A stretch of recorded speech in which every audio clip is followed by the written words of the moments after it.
प्राचीन भारत में गंगा नदी के तट पर देवपुर नाम का एक समृद्ध गांव बसा हुआ था, जहां के लोग सुखी जीवन जीते थे। लेकिन समय के साथ कुछ बदलाव आए थे। इस गांव में राजू नाम का एक साधारण लेकिन ईमानदार युवक रहता था, जो खेती करके अपना गुजारा करता था।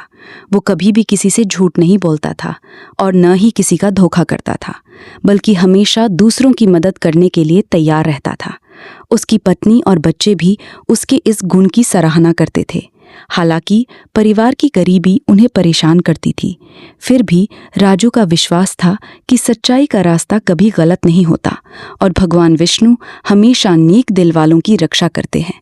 राजू हर रोज सुबह जल्दी उठकर खेतों में काम करता था और शाम को थक कर घर लौटता था, लेकिन उसका चेहरा हमेशा मुस्कुराता रहता था।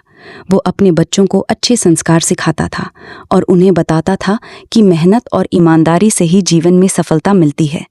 उसके पड़ोसी उसे देखकर प्रेरणा लेते थे, लेकिन कुछ लोग उसे मूर्ख समझते थे क्योंकि वो अमीर नहीं बन पाया था। गांव के मंदिर में वो नियमित रूप से भगवान विष्णु की पूजा करता था और उनकी कृपा की कामना करता था।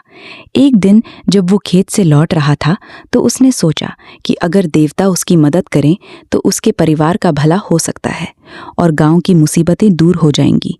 गांव में ब्रिज नाम का एक अमीर व्यापारी रहता था, जो अनाज का व्यापार करता था, लेकिन वो बहुत लोभी और बेईमान था।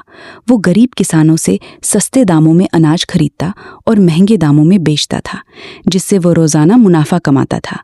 ब्रिज कभी किसी की मदद नहीं करता था, बल्कि लोगों को धोखा देकर अपना स्वार्थ साधता था। उसके घर में खूब धन था, लेकिन सुख की कमी थी, क्योंकि उसका मन हमेशा और ज्यादा कमाने की लालसा से भरा रहता था। गांव के लोग उससे डरते थे, लेकिन मजबूरी में उसके पास जाते थे और उसकी बेईमानी को चुपचाप सहते थे। एक साल अचानक सूखा पड़ गया और पूरे गांव में भयंकर अकाल की स्थिति उत्पन्न हो गई। नदी का पानी सूख गया, खेत सूख गए और फसलें नष्ट हो गईं। लोग भूखे पेट सोने लगे और कई परिवारों की हालत खराब हो गई। राजू भी परेशान था, लेकिन वो अपने परिवार को सांत्वना देता हुआ कहता था कि भगवान जरूर मदद करेंगे और सच्चाई का साथ कभी नहीं छोड़ेंगे। ब्रिज के पास पहले से जमा अनाज था, लेकिन वो उसे छुपा कर रखता था ताकि कीमतें और बढ़ जाएं। पूरे गांव में हाहाकार मचा हुआ था और हर कोई देवताओं से प्रार्थना कर रहा था। ब्रिज ने इस अकाल का फायदा उठाते हुए अपने अनाज को बहुत ऊंची कीमत पर बेचना शुरू कर दिया, जिससे गरीब लोग और भी ज्यादा परेशान हो गए। वो कहता था कि ये मेरा व्यापार है और मैं किसी को मुफ्त में कुछ नहीं दूंगा। कई लोग उसके पास गिड़गिड़ाते हुए, लेकिन वो पत्थर दिल का था और केवल अपना लाभ देखता था। राजू ने देखा कि उसके पड़ोसी भूख से तड़प रहे हैं, तो उसने अपना थोड़ा बहुत अनाज उनमें बांट दिया, हालांकि उसके पास खुद कम था। इससे वृद्धों को गुस्सा आया, लेकिन वो चुप रहा क्योंकि उसे लगा कि राजू मूर्ख है जो अपना सब कुछ बांट देता है। राजू ने फैसला किया कि वो भगवान विष्णु से प्रार्थना करेगा, क्योंकि वो जीवन के रक्षक हैं और सच्चे भक्तों की हर मुसीबत दूर करते हैं। वो कई दिनों तक उपवास रखकर मंदिर गया और विष्णु भगवान का नाम जपता रहा। उसकी प्रार्थना थी कि गांव को बचाओ और सच्चाई का रास्ता दिखाओ। साथ ही वो भगवान शिव से भी मदद मांगता था, जो त्रिलोक के स्वामी हैं और विघ्नों को हरते हैं। उसकी भक्ति इतनी शुद्ध थी कि स्वर्ग में भी उसकी चर्चा होने लगी और देवताओं ने उसे ध्यान से देखा। स्वर्गलोक में भगवान विष्णु ने भगवान शिव और माता पार्वती के साथ बैठकर इस पृथ्वी की स्थिति पर चर्चा की। विष्णु जी बोले कि मनुष्यों में लोभ बढ़ गया है और ईमानदारी कम हो गई है, इसलिए हमें एक सबक सिखाना चाहिए। शिवजी ने कहा कि सच्चाई और भक्ति ही असली शक्ति है जो हर मुसीबत को पार कर सकती है, और गणेश जी विघ्न हटाने में मदद करेंगे। लक्ष्मी जी भी वहां थी और उन्होंने कहा कि धन तो उनको मिलता है जो नेक और मेहनती होते हैं। तीनों देवताओं ने मिलकर योजना बनाई कि पृथ्वी पर जाकर परीक्षा लेंगे और सच्चाई का महत्व दिखाएंगे।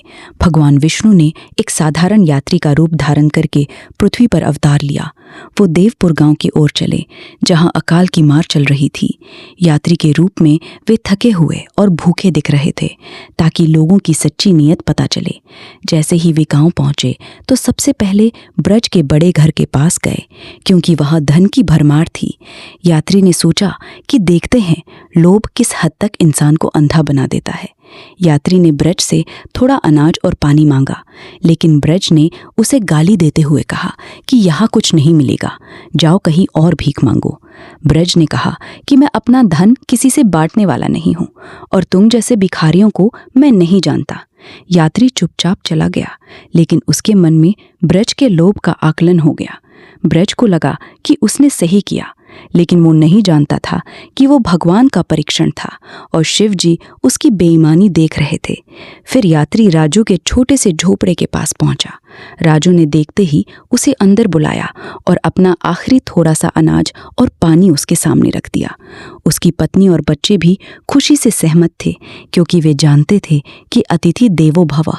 राजू ने कहा कि भगवान ने तुम्हें भेजा है, इसलिए हम तुम्हें साझा करेंगे, भले ही हम भूखे रह जाएं। यात्री ने यह देखकर बहुत प्रसन्नता महसूस की और समझ गया कि राजू की भक्ति और ईमानदारी सच्ची है। यात्री ने अपना असली रूप प्रकट किया और बोले, मैं भगवान विष्णु हूँ और तुम्हारी शुद्ध भक्ति से प्रसन्न हूँ। उन्होंने राजू को आशीर्वाद दिया कि अब उसके खेत हमेशा हरे भरे रहेंगे और परिवार सुखी रहेगा। साथ ही उन्होंने शिव जी का संदेश दिया कि विघ्न दूर हो गए हैं और गणेश जी ने बाधाएं हटा दी हैं। राजू आश्चर्य से देखता रहा और आंसू बहाने लगा, क्योंकि उसकी प्रार्थना स्वीकार हो गई थी। तभी भगवान लक्ष्मी भी प्रकट हुई और बोली कि ईमानदार व्यक्ति को ही सच्चा धन मिलता है। उन्होंने राजू के घर में धन की वर्षा कर दी, जिससे गांव के लोग भी आकर देखने लगे। विष्णु जी ने कहा कि सच्चाई से कभी हार नहीं होती और देवता हमेशा नेक लोगों के साथ होते हैं। ब्रज की कहानी सुनकर सब हैरान थे और समझ गए कि लोभ का अंत हमेशा दुखद होता है। उधर ब्रज के घर का सारा अनाज अचानक धूल में बदल गया और उसके सारे धन की हानि हो गई, क्योंकि शिव जी ने उसे दंड दिया था। ब्रज पछताता हुआ मंदिर पहुंचा, लेकिन अब देर हो चुकी थी। वो रोता हुआ बोला कि मैंने गलती की है, अब मुझे माफ कर दो। देवताओं ने उसे सबक सिखाया कि लोभ से कभी सुख नहीं मिलता और बेईमानी का फल हमेशा कड़वा होता है। पूरे गांव ने ये चमत्कार देखकर समझ लिया कि ईमानदारी और भक्ति ही जीवन का सच्चा मार्ग है। लोग अब राजू की तरह मदद करना शुरू कर दिए और ब्रिज भी बदल गया। गांव में फिर से खुशहाली आई और खेत लहलहाने लगे। बच्चे बड़े होकर इस कहानी को सुनते और सीखते कि देवताओं की कृपा सच्चे दिल वालों पर होती है। इस प्रकार भगवान विष्णु, शिव और लक्ष्मी की कृपा से गांव ने एक नया सबक सीखा कि सच्चाई और ईमानदारी से ही सुख, शांति और समृद्धि प्राप्त होती है, जबकि लोभ और बेईमानी से केवल दुख मिलता है। राजू अब गांव का आदर्श बन गया और लोग उससे प्रेरणा लेने लगे। इस कहानी से हर सामान्य व्यक्ति आसानी से समझ सकता है कि अच्छे कर्मों का फल भगवान जरूर देते हैं और जीवन में सकारात्मक रास्ता अपनाने से हर समस्या हल हो जाती है।